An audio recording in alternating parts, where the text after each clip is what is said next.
দর্শক, সত্যি একটি অবিশ্বাস্য ঘটনা। আপনারা জানেন যে রাশিয়ার হামলায় আজারবাইজানের একটি যাত্রীবাহী বিমান ভূপাতিত হয়েছে। সেখানে ৬৭ জন যাত্রী ছিলেন। তার মধ্যে ৩৮ জনের মৃত্যু হয়েছে, বেঁচে যান ২৯ জন। সেই ২৯ জনের মধ্যে একজন আছেন অলৌকিকভাবে বেঁচে গেছেন।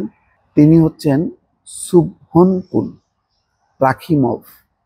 তার নাম হচ্ছে, কাজাখস্তানের বিমান বিধ্বস্ত হয়ে প্রাণে বেঁচে যান সুবহনকুল রাখিমভ। তিনি একজন মুসলমান। তাকে নিয়ে একটি স্টোরি আন্তর্জাতিকভাবে প্রচারিত হয়েছে, কালবেলা সেটিকে সামনে এনেছে। সেটি হচ্ছে, শিরোনামটা পড়লেই বুঝতে পারবেন দর্শক। কালিমা পড়তে থাকা বিমানের যাত্রী বাঁচলেন অবিশ্বাস্যভাবে। অর্থাৎ কলেমা পড়তে ছিলেন যখন ওই বিধ্বস্ত হওয়ার মুহূর্তে, তিনি অবিশ্বাস্যভাবে বেঁচে গেছেন।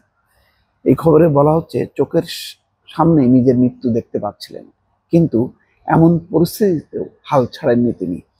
উল্টো মনে প্রাণে ডেকেছেন আল্লাহকে। কালিমা পড়তে পড়তে নিয়েছিলেন মৃত্যুর প্রস্তুতিও। কিন্তু আল্লাহ যদি চায়, তাহলে কারোরই যে কিছু করার ক্ষমতা নেই, তা আবারও একবার দেখা গেল। কাজাখস্তানে বিধ্বস্ত হওয়া বিমান থেকে তেমনি প্রাণে বেঁচে যাওয়া একটি গল্প এটি। গত বুধবার কাজাখস্তানের আক্তাউ শহরে বিধ্বস্ত হয় আজারবাইজানের একটি বিমানবাহী ফ্লাইট।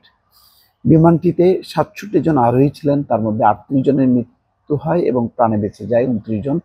সেই বেঁচে যাওয়া যাত্রীদের একজন হচ্ছে সুবহনকুল রাখিমভ। বাঁচার আশা ছেড়ে দিয়েছিলেন রাখিমভ, তাই জীবনের শেষ মুহূর্ত ধারণ করা শুরু করেন তিনি। এ সময় তিনি তাকবীর দেওয়ার পাশাপাশি কালিমা পড়তে শুরু করেন, কিন্তু বিমান বিধ্বস্ত হলেও অবিশ্বাস্যভাবে পুরোপুরি অক্ষত থেকে যান রাখিমভ। তিনি জানান, প্রথম বিস্ফোরণের পর আমি ভাবতে থাকি যে কোনো সময় বিধ্বস্ত হবে বিমানটি, কিন্তু কয়েক সেকেন্ড চলে যাওয়ার পরও তেমন কিছু ঘটেনি।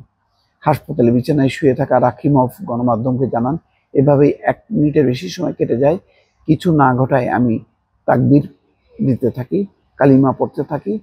আমি নিজেকে আল্লাহর সঙ্গে সাক্ষাতের জন্য প্রস্তুত করতে থাকি। সোশ্যাল মিডিয়ায় ছড়িয়ে পড়া ভিডিওতে দেখা যায় বিমানের ভেতর যাত্রীরা আল্লাহর নাম নিচ্ছেন। এ সময় অক্সিজেন মাস্কগুলো যাত্রীদের উপর ঝুলতে দেখা যায়। বিমান দুর্ঘটনায় বেঁচে যাওয়ার পর নিজের মোবাইল ফোনের ক্যামেরায় কিছু ভিডিও রাখেন রাখিমভ। সেখানে দেখা যায় বিমানের অর্ধেক অংশ পড়ে রয়েছে, ভেতরে মানুষজনকে পড়ে থাকতে দেখা যায়।